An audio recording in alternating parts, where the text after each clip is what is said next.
ಓಂ ಶ್ರೀ ಮಾತ್ರೆ ನಮಃ. ನಮಸ್ಕಾರ ಸ್ನೇಹಿತರೆ, ಆಲ್ರೌಂಡ್ ಕ್ಲಾಕ್ ಕನ್ನಡ ಚಾನಲ್ಗೆ ಸ್ವಾಗತ ಸುಸ್ವಾಗತ. ಇವತ್ತಿನ ವಿಡಿಯೋದಲ್ಲಿ ಮಾರ್ಗಶಿರ ಮಾಸದಲ್ಲಿ ಯಾವ ಮಂತ್ರ ಪಠಿಸಬೇಕು. ಈಗ ಮಾರ್ಗಶಿರ ಮಾಸವು ಪ್ರಾರಂಭವಾಗಿದೆ. ಮಾರ್ಗಶಿರ ಮಾಸವು ಆರಾಧನೆಗೆ, ಮಂತ್ರಗಳ ಪಠನೆಗೆ ಸೂಕ್ತವಾದ ಮಾಸವಾಗಿದೆ. ಈ ಮಾಸದಲ್ಲಿ ಕೆಲವೊಂದು ಮಂತ್ರಗಳನ್ನು ನಾವು ಪಠಿಸುವುದರಿಂದ ನಮ್ಮ ಇಷ್ಟಾರ್ಥಗಳೆಲ್ಲ ಶೀಘ್ರದಲ್ಲೇ ಈಡೇರುವುದು ಖಂಡಿತ. ಮಾರ್ಗಶೀರ್ಷ ಮಾಸದಲ್ಲಿ ನಾವು ಯಾವ ಮಂತ್ರಗಳನ್ನು ಪಠಿಸಬೇಕು, ಈ ಮಂತ್ರಗಳ ಪ್ರಯೋಜನವೇನು?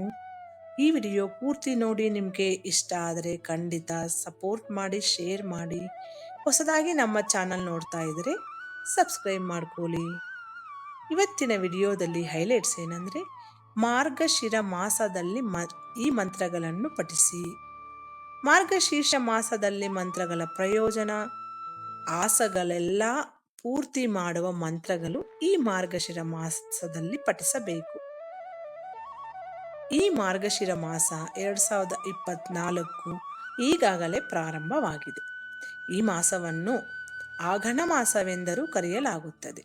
ಮಾರ್ಗಶೀರ್ಷ ಮಾಸವು ಹಿಂದೂ ಕ್ಯಾಲೆಂಡರ್ನ 9ನೇ ತಿಂಗಳಾಗಿದೆ.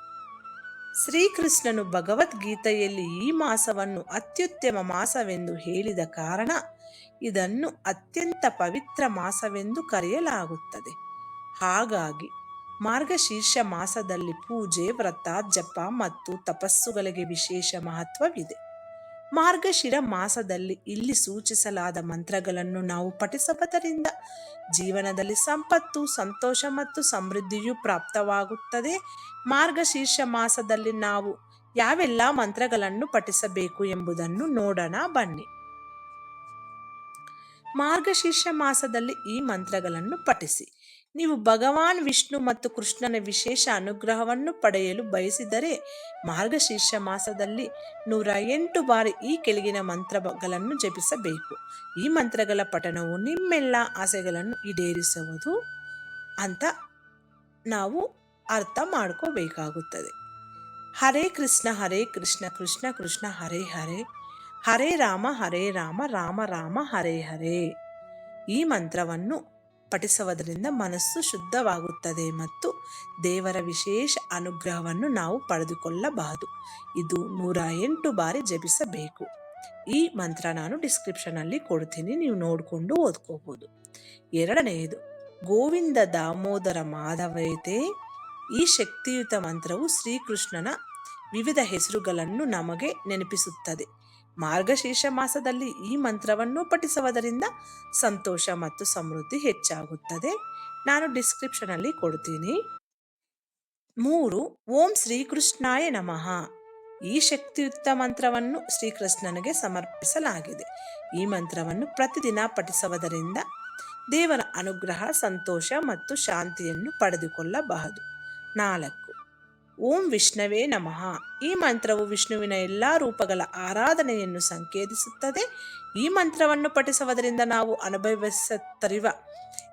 ಅನುಭವಿಸುತ್ತಿರುವ ಪ್ರತಿಯೊಂದು ತೊಂದರೆಗಳು ಮಂಜಿನಂತೆ ಕರಗುವುದು ಖಂಡಿತ. ಓಂ ನಮೋ ನಾರಾಯಣಾಯ. ಈ ಮಂತ್ರವು ವಿಷ್ಣುವಿನ ನಾರಾಯಣ ರೂಪಕ್ಕೆ ಪೂಜೆಯನ್ನು ಸಂಕೇತಿಸುತ್ತದೆ. ಮಾರ್ಗಶೀರ್ಷ ಮಾಸದಲ್ಲಿ ಯಾರು ಈ ಮಂತ್ರವನ್ನು ಪ್ರಾಮಾಣಿಕ ಹೃದಯದಿಂದ ಜಪಿಸುತ್ತಾರೋ ಅವರ ಎಲ್ಲ ಪಾಪಗಳು ನಾಶವಾಗುತ್ತದೆ ಎಂದು ಹೇಳಲಾಗಿದೆ. ಈ ವಿಡಿಯೋದಲ್ಲಿರುವ ಎಲ್ಲ ಮಂತ್ರಗಳು ನಾನು ಡಿಸ್ಕ್ರಿಪ್ಷನಲ್ಲಿ ಕೊಡ್ತೀನಿ, ನೀವು ನೋಡಿಕೊಂಡು ಆರಾಮಾಗಿ ಓದ್ಕೋಬಹುದು. ಈ ವಿಡಿಯೋದಲ್ಲಿರುವ ಎಲ್ಲ ಅಂಶಗಳು ನಿಮಗೆ ಇಷ್ಟ ಆದರೆ ನಿಮ್ಮ ಸ್ವಂತ ವಿವೇಚನೆ ಬಳಸಿ ನಿರ್ಧಾರಗಳೆಲ್ಲ ತೆಗೆದುಕೊಳ್ಳಿ. ಈ ಮೇಲಿನ 5 ಮಂತ್ರಗಳನ್ನು ಮಾರ್ಗಶೀರ್ಷ ಮಾಸದಲ್ಲಿ ಪಠಿಸುವುದು ತುಂಬಾನೇ ಪ್ರಯೋಜನಕಾರಿಯಾಗಿರುತ್ತದೆ. ಈ ಮಾರ್ಗಶೀರ್ಷ ಮಾಸದಲ್ಲಿ ಯಾವ ವ್ಯಕ್ತಿ ಈ ಮಂತ್ರಗಳನ್ನು ಪಠಿಸುತ್ತಾನೋ ಅವನ ಎಲ್ಲ ಕಷ್ಟಗಳು ದೂರವಾಗುತ್ತದೆ. ಈ ವಿಡಿಯೋ ನಿಮಗೆ ಇಷ್ಟ ಆದರೆ ಖಂಡಿತ ಸಪೋರ್ಟ್ ಮಾಡಿ. ಹೊಸದಾಗಿ ನಮ್ಮ ಚಾನಲ್ ನೋಡ್ತಾ ಇದ್ದರೆ ಸಬ್ಸ್ಕ್ರೈಬ್ ಮಾಡ್ಕೊಳ್ಳಿ. ಮುಂದಿನ ವಿಡಿಯೋದಲ್ಲಿ ಸಿಗೋಣ. ಅಲ್ಲಿವರೆಗೂ ಧನ್ಯವಾದಗಳು.